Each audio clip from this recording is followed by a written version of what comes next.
भारत की वायु शक्ति एयर पावर में एक बहुत सीरियस क्राइसिस हमारे सामने आ गया है। चीन पाकिस्तान मिलकर भारत पे हमला कर दें तो क्या है बेयर मिनिमम फोर्स स्ट्रक्चर जो हमें चाहिए होगा। भारत को 60 स्क्वाड्रन 60 स्क्वाड्रन की एयर फोर्स चाहिए होगी। आज तक हम 60 स्क्वाड्रन की एयरफोर्स के आसपास नहीं पहुंच सके। फटीचर मुल्क, सवा सत्यानाश इकोनॉमिक हाल, भीख का कटोरा लेके दुनिया भर में जाके भीख मांग रहे हैं। आज के दिन J-20 और J-35 5th जनरेशन फाइटर आ गए हैं और कोई 2030 तक उनके पास 1000 5th जनरेशन फाइटर होंगे। यानी एक फटीचर मुल्क आपसे आगे निकल गया है। तो ये तो साहब हमारा हाल है। अब कैसे हुआ, क्यों हुआ? बात यह है कि यू आर डाउन टू 30 जहां 42 होना चाहिए टू फ्रंट सिचुएशन के लिए। Who is responsible? आप कर क्या रहे हैं? Are we sleep walking? To जैसे तैसे करना होगा। जब जब भारत के वॉर मॉन्गर्स मीडिया पर आते हैं तो उनकी जुबान पर पाकिस्तान का नाम तो जरूर होता है। हमेशा वो ये कहते हैं कि पाकिस्तानी भूखे नंगे हैं, पाकिस्तानी के पास 2 वक्त खाना नहीं, आटे की लाइनों में लगे होते हैं। और उस क्राइसिस की बात की जाती है जब पाकिस्तान में गुज़श्ता सालों में एक बार आटे का बहरान हुआ था और लोग सड़कों पर लगे थे, और वो भी हुकूमत की तरफ से सब्सिडाइज आटा जो दिया जाता था उसकी वजह से। ऐसी तो कई लाइनें अभी भी भारत में लगी होंगी। और आपको कोरोना का वक्त भी अगर याद करवाएं, जब एक पेंडेमिक की सिचुएशन थी और उसमें भारतीयों को ऑक्सीजन नहीं मिल रही थी, 5-5 दिन लोग पैदल सफर करते रहे, लाइनों में लगे रहे अपनी जिंदगी की भीख मांगने के लिए। और किसके लिए? ऑक्सीजन हासिल करने के लिए। तब पाकिस्तानियों ने कभी भारतीयों का मजाक नहीं उड़ाया था, बल्कि पाकिस्तान में सोशल मीडिया पर सेव लाइव्स ऑफ इंडियंस का बाकायदा ट्रेंड चला था। तो फर्क तो है पाकिस्तानियों में और भारतीयों में, लेकिन इस जीडी बख्शी ने अब बाकायदा एक्सेप्ट कर लिया है कि फिजाइया के मामले में यानी एयर डिफेंस के हवाले से पाकिस्तान भारत से बहुत आगे है। हालांकि इससे पहले उनका एयर चीफ मान चुका, उनके बड़े बड़े वॉर एनालिस्ट मान चुके, लेकिन जीडी बख्शी और गौरव आर्य नहीं माना। तो अब शायद उसे भी अक्ल आना शुरू हो चुकी है और बाकायदा तौर पर उसने मीडिया पर बैठकर ये कह दिया है कि अगर आज जंग होती है या पाकिस्तान से या चाइना से, तो भारत के पास डिफेंड करने के लिए अपने पास कुछ भी नहीं है। भारत की अगर तैयारों की बात की जाए तो ना तो उनके पास फुल कैपेसिटी के तैयारे हैं, यानी उनकी तादाद भी इतनी नहीं कि वो डिफेंड कर सकें अपने मुल्क को। और दूसरी बात यह है कि उनकी कैपेसिटी भी इतनी नहीं, उनकी कैपेबिलिटी भी इतनी नहीं।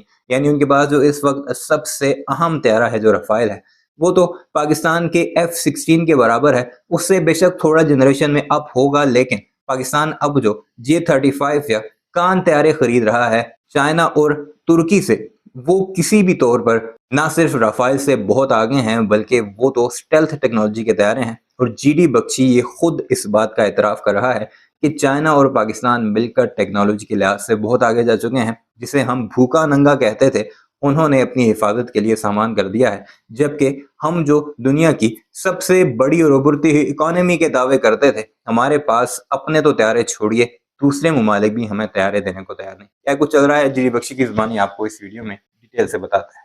भारत की वायु शक्ति एयर पावर में एक बहुत सीरियस क्राइसिस हमारे सामने आ गया है। एक बड़ा भयंकर क्राइसिस हमारे सामने आ गया है। देखिए, मैं समझाता हूं। 1962 के युद्ध के बाद अंदाज लगाया गया कि टू फ्रंट वॉर से निपटने के लिए, यानी collusive threat from China and Pakistan, अगर दोनों चीन पाकिस्तान मिलकर भारत पे हमला कर दें तो क्या है बेयर मिनिमम फोर्स स्ट्रक्चर जो हमें चाहिए होगा। ठीक है साहब। तो उस वक्त अंदाज लगाया गया कि भारत को 60 स्क्वाड्रन 60 स्क्वाड्रन की एयर फोर्स चाहिए होगी। ये मैं 65-68 की बात कर रहा हूं, जब तक ये एस्टिमेट बन चुका था। ठीक है। आज तक हम 60 स्क्वाड्रन की एयरफोर्स के आसपास नहीं पहुंच सके, जो कि तब अंदाज लगाया था कि चाहिए होगा। मैक्सिमम हमारी जो वायु शक्ति है वो 45 स्क्वाड्रन तक गई है, और वो गई थी 1971 की युद्ध के पहले। तो फिर भी जो अंदाज लगाया गया, आपको 42 स्क्वाड्रन की एयरफोर्स चाहिए। कितनी है आपकी एयरफोर्स साहब आज के दिन? 30 स्क्वाड्रन, और घट रही 30 स्क्वाड्रन एंड गोइंग डाउन। तो ये तो साहब हमारा हाल है। अब कैसे हुआ, क्यों हुआ, कैसे, ये तो बड़ी लंबी दास्तां है साहब, दुख भरी दास्तां है हमारी। बट बात यह है कि यू आर डाउन टू 30 जहां 42 होना चाहिए टू फ्रंट सिचुएशन के लिए। आज साहब जनाब आप 3 फ्रंट सिचुएशन में हैं। 3 front situation, China, Pakistan, Bangladesh, और 3.5 आपका इंटरनल फ्रंट, आपके माओइस्ट, आपके कमीने जो कि जम्मू कश्मीर में हैं, जो कि खालिस्तान में सिर उठाने की कोशिश कर रहे हैं, ये जो गद्दार आपके पीछे बैठने वाले 3.5 फ्रंट, और आपकी एयरफोर्स 2 फ्रंट के लिए होनी चाहिए थी 42, 3 फ्रंट के लिए आ गई 30।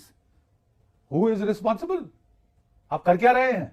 Are we sleep walking to disaster? एक तो है साहब क्वांटिटेटिव एनालिसिस कि हमको चाहिए 42 हैं 30, वो थे 2 फ्रंट के लिए, 3 फ्रंट के लिए 50 चाहिए, तो 20 क्वाड्रन कम है। ये कोई मजाक तो नहीं है साहब, ये कोई मजाक तो नहीं है।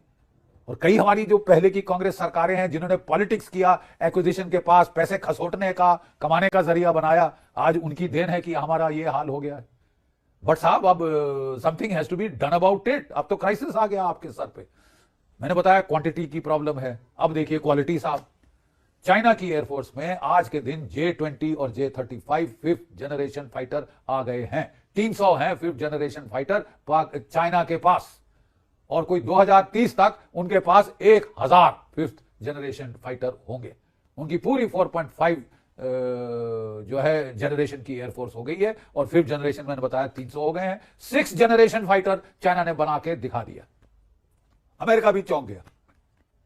ये तो हाल है साहब चीन का, जो कि हमारी मेन थ्रेट है। अब जरा आइए पाकिस्तान की तरफ। फटीचर मुल्क, सवा सत्यानाश इकोनॉमिक हाल, भीख का कटोरा लेके दुनिया भर में जाके भीख मांग रहे हैं। 2 रोज की रोटी अपने आवाम को खिला नहीं सकते, लेकिन हेकड़ी देखिए साहब, इनकी किस्मत देखिए। पहले अमेरिका इनको मुफ्त के हथियार देता था, अब चीन इनको सस्ते और टिकाऊ हथियार देने शुरू कर दिए हैं, बिल्कुल फ्रेंडशिप प्राइसेस के ऊपर। पाकिस्तान के पायलट्स 6 महीने से ट्रेनिंग कर रहे हैं चीन में F-35 फाइटर्स पे। अगले साल तक वो लाने की कोशिश कर रहे हैं 5th जनरेशन एयरक्राफ्ट। कर लो बात। यानी एक फटीचर मुल्क आपसे आगे निकल गया है। आप दुनिया की 5वीं बड़ी इकोनॉमी है, स्पेस पावर है, एटॉमिक पावर है, वगैरह वगैरह वगैरह, और आपके हाल ये है कि पाकिस्तान आपसे आगे जा रहा है। तुर्की से उसने कॉन्ट्रैक्ट किया है कि मैं आपके साथ मिलकर 5th जनरेशन एयरक्राफ्ट बनाऊंगा। हमारी साहब 4.5 जनरेशन एयरक्राफ्ट पे चक्का जाम हो गया है, क्योंकि अमेरिका ने दे दिया धोखा। बाइडेन साहब ने अच्छा खासा पीठ में छुरी घोपी है, घोप के गए हैं बाइडेन साहब। थैंक गॉड वो गए, थैंक गॉड डोनाल्ड ट्रंप आए हैं साहब। और हमें उम्मीद है कि कुछ अब फेरबदल होना चाहिए रिश्तों के अंदर। लेकिन साहब नुकसान तो हमारा हो गया। अब जो है इसका साहब बोले इसका तोड़ क्या है? 5th जनरेशन फाइटर हम कहां से लेंगे? और हमारा एक आम का प्रोग्राम चल रहा है, एडवांस मीडियम कॉम्बैट एयरक्राफ्ट। इसमें साहब अमेरिका के जो GE-404 इंजन लगने थे तेजस में, और GE-414 इंजन लगने थे आमका में, ये सब तय हो चुका था, प्लानिंग कर चुके थे, बना चुके थे। अमेरिका ने पीठ में छुरा घोप दिया, $1 बिलियन खा गया, आपके डिकार नहीं लिया। बोला हम नहीं देते, नहीं है, ये है, वो है, रीनेगोशिएट करो।